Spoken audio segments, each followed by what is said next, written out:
Good morning! Good morning, good morning, good morning mga kabeshi! Welcome back! Yan. As usual, andito na naman tayo sa room ni Chen Chen. Ayan. Tulog pa rin si Chen Chen.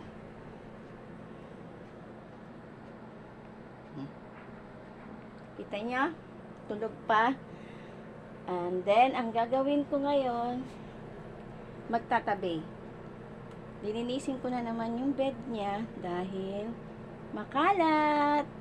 Ayan. Habang tulog pa si Chen Chen ay tayo magtatabi. Dito ko lang muna kayo mga kabeshi. Mga kabeshi, tagigising-gising lang ang beshi nyo. Kasi ito yung aking update.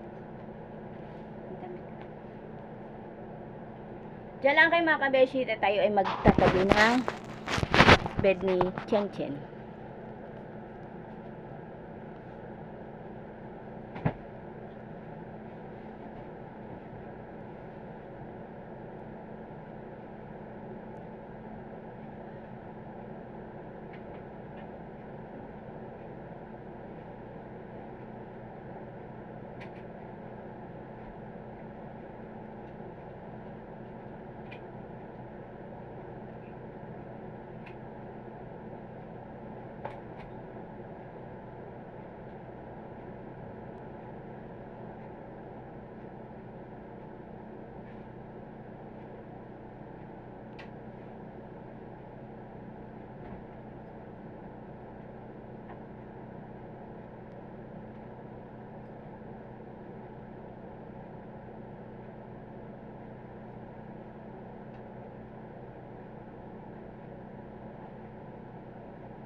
Ayan mga kabesh, tapos na tayo magtabi.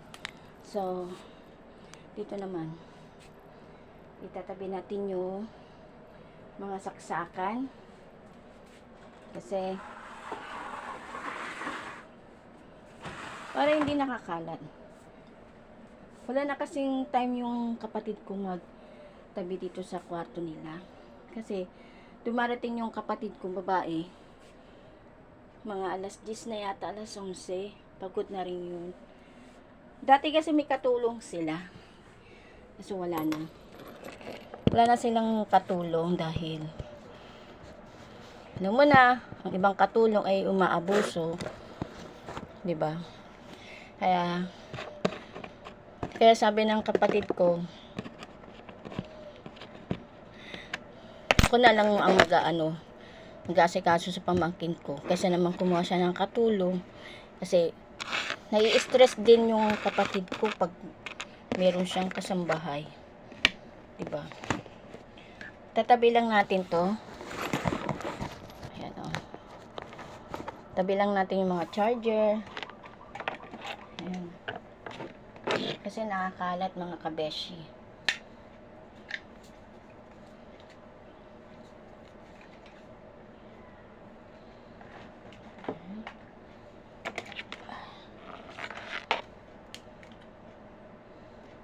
Tabi-tabi lang natin.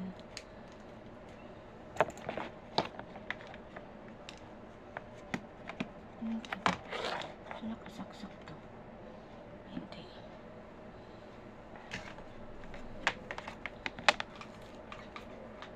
Ayan. So, ayan. Dami nakakalat na ano.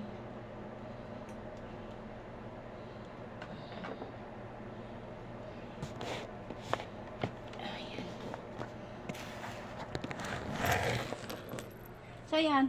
Katabi na tayo. Ayan.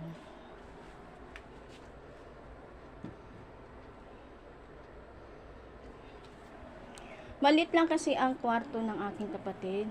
Ito. Malit lang mga kabeshi. Kaya, bilang marami silang gamit. Marami silang mga abubuwit.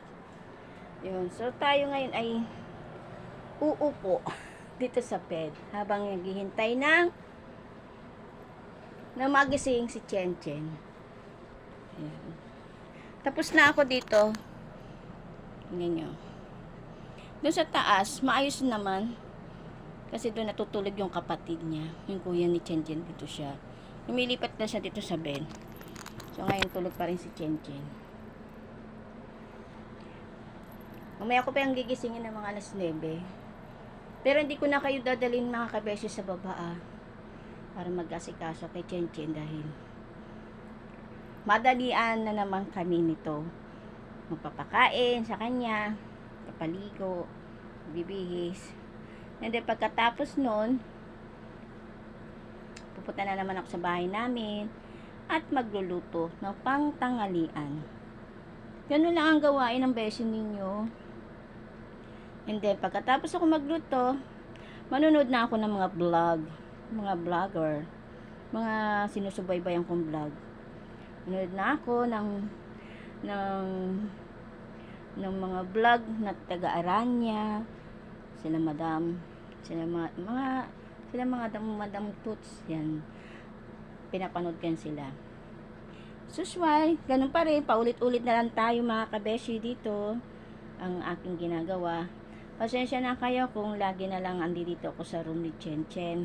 Kasi hindi ko naman kayo libot-libot ba? I mean, makalabas-labas ba dito sa aming lugar kasi maambon, maaraw, mahirap naman din kasi magkasakit na kabeshi. Nagkasakit na ako mga kabeshi, kaya mahirap magkasakit pag lalo ng ganyan, magpapasko. Diba? So, ayan mga kabeshi. Nga pala mga kabeshi, thank you so much sa mga baguhan kong subscriber. Salamat. Usual, medyo umusag din ang subscriber ko kahit maliit lang. Kasi, kaya po ganyan ang aking subscriber ay maliit lang muna. Dahil, ilang taon ako nang hindi nag-vlog. Puro TikTok, lip-sync. Ayun. Kaya, ngayon, katry uli ako mag-vlog. Sana naman, mga kabeshi, paki-subscribe naman uli yung mga bago-baguhan na dumating at mga dumadaan dyan sa inyo. Paki-subscribe naman po and like lang po. And then, click nyo na lang din po yung bell para pag nakagawa ako na uli ng video, makikita din niyo at makikita ko din na nagko-comment din kayo. Thank you sa mga nag-comment dyan ng maraming salamat sa magandang comment nyo na walang bash. Na walang basher. Thank you so much. Ayan, oh. Nandito ko ngayon nakaupo sa bed. Ayan. Nga pala kahapon, paano ko sanang mag-vlog? May dumating dito yung nanay ko sa kwarto. Tamang-tamang ako ay magbablog. dumating ang aking mother dahil meron siyang kwento kasi nandun doon siya sa baba, doon sa may tindahan. May pumunta na mama sa kanya, in-interview siya. Kasi seniors na yun, mga kabesi. Tanda na rin kasi ang aking mamay, ang aking mother. May pumunta dyan sa baba, sa tindahan. Yung mama ay naka-uniforme ng GCash. Ano daw siya, nagtanong kung ito yung address, sabi ng nanay ko. Oo, bakit? Sabi ng nanay ko. Tapos tinanong yung nanay ko nung mama, sabi, may GCash ba kayo? Kayo ba yung itong GCash? Sabi ng nanay ko, ng aking nanay, oo, ako, may GCash, bakit? Sabi gano'n ng aking nanay. Sabi naman ng mama, sino mo ba yung pwede ko bang malaman kung ano yung number? Ano ba yung nyo? Number ng GCash nyo? Hinihingi yung number ng nanay ko sa GCash. And then sabi ng nanay ko, hindi ko alam yan ang GCash na yan number kasi di naman ako gumagawa niyan, ang anak ko ang gumagawa. Yun ang sabi ng nanay ko doon sa mama. Tapos sabi niya, anak nyo ba? Nasaan nga po ba yung anak nyo? Sabi ng mama. Sa nanay ko. Sabi naman ng nanay ko, wala na sa trabaho. Nagkatrabaho kasi yun ang gumawa ng GCash ko. So yun, nagtaka naman ako nung sinabi sa akin ng nanay ko yun, na may mamang dumating at nag-interview sa kanya about sa GCash. Sabi ko, modus yun yung mamang yun. Nagkaalam lang yun na na kung mabumodus kayo, kung mauuto kayo, kung mabibigay nyo yung OTP nyo or number ng GCash nyo, puti na lang hindi binigay ng nanay ko. Kaya sabi ko sa nanay ko, sa susunod, huwag kayo nagpapa-interview na hindi nyo hindi pa, ang masama pa, pinicturean pa yung nanay ko. Pinicturean yung tindahan. Tataka kung bakit nagpicture, bakit pumayag. Kasi mga kabeshi, wala kasi ako dun sa baba. Andito ako.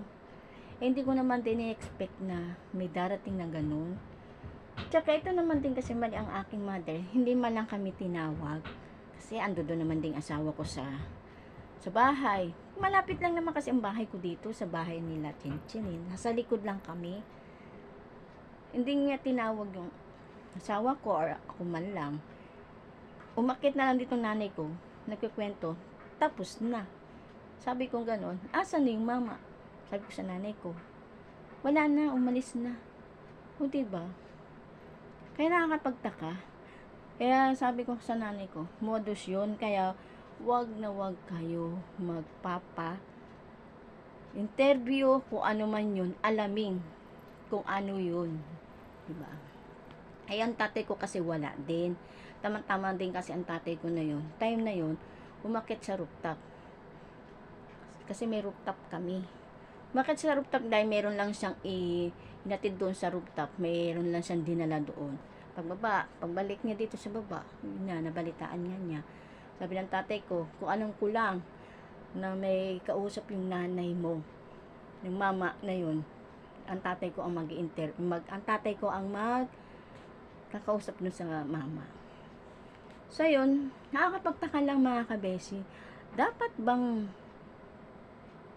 mag-interview ang isang tao sa seniors na about sa GCash? Di ba modus yun? Hindi nga lang nakuha yung pangalan ng mama kasi nga seniors yung nanay ko. Matanda na kasi ang nanay ko kaya hindi niya na basta yun lang i-share ko sa inyo dito sa aking vlog. Kaya kayo mga kabeshi, mag-ingat kayo sa mga taong mga manloloko, mga modus, lalo na mga seniors dyan, na huwag kayong magpapauto. Diba? Alamin nyo muna bago kayo sumabak. Ano ba yung sumabak? Alam mo yun, parang sumabak ba yung, bago kayo umuo sa mga, example na product ba, kumbaga. Halimbawa lang example. Yun lang. So, yan mga kabesi, mahangin dito. Yun, nakikita nyo sa bintana, gumagalaw ang mahangin. Pwede ko kayo siguro dalhin doon saglit para makita nyo lang yung view namin doon. Kahit dyan lang sa may hagdanan. Saglit lang. See ya! Ayan ka nga kabeshi, oh. Mahangin siya, oh. Ang hangin-hangin.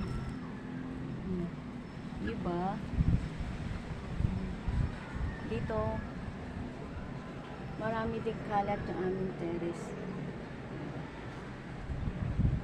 Mahangin mga kabeshi. May ginagawa pa si tatay ko dito sa terrace. Nagdilikpit, nagtatabi. Share ko kayo. Ito yung lansones ng aking tatay. So, wala pa siyang bunga kasi nga mga bandang August pa. Ayan o. Kita niyo mga kabe. Ito yung liwanag.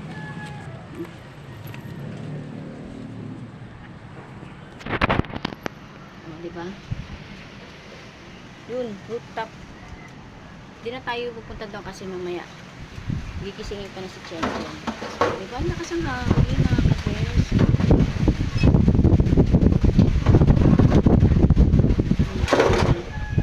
Kaya yun.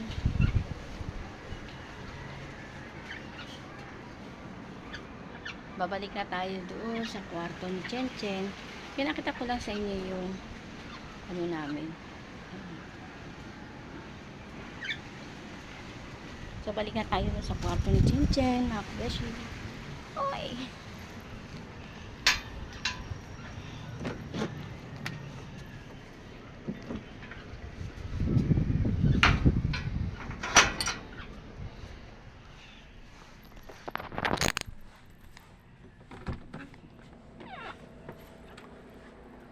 So, diba? Sinasyal ko na kayo. Ayan, kabeshi. Dito na magtatapos ang aking kwento, ang aking vlog. So, mga kabeshi, mag-ingat na lang kayo sa anuman sulok ng daigdig. Lagi kayo magpipray dahil hindi natin masasabi ang panahon ngayon. Kung ano man yon. And then, mag-pray na lang kayo kay Lord para laging kayong gabayan. And then, lagi kayong gabayan at iligtas sa anuman trahedya. At ilayo kayo sa mga sakit. Kaya lagi tayo magpipray mga kabeshi. Shout out dyan sa aking anak na taga Canada. And then, nagti-thank you rin ako kay Lord dahil pinagaling na rin ng aking anak at ng aking apo. Thank you Lord sa pagpipray ko. At na ano rin ni Lord na napakinggan din ni Lord ng aking hiling. So, ang kasabihan nga, diba, humiling ka lang sa Diyos at ikaw hindi hihindian. Basta huwag ka lang makalimot sa Kanya. Diba? Ang Diyos ay hindi natutulog. Ang Diyos ay andyan lagi sa tabi mo. At yan ang laging nakagabay sa inyo. Pasensya na kayo, medyo na naglo-loading lang yung aking utak. Kasi nga, kagigising-gising ko lang. And then, dito na ako galang pumunta. Dito na, kala Chen Chen. Ay nga pala. Kagabi pala, kagabi. Biglang nawalan kami ng signal ng internet. Kasi nga, parang nagloko yata yung internet namin. So, ganyan lang ulit ako nakapag, yun lang. Yun lang ang aking masishare sa inyo mga kabesi. Ingat na lang kayo dyan. And pray lang tayo.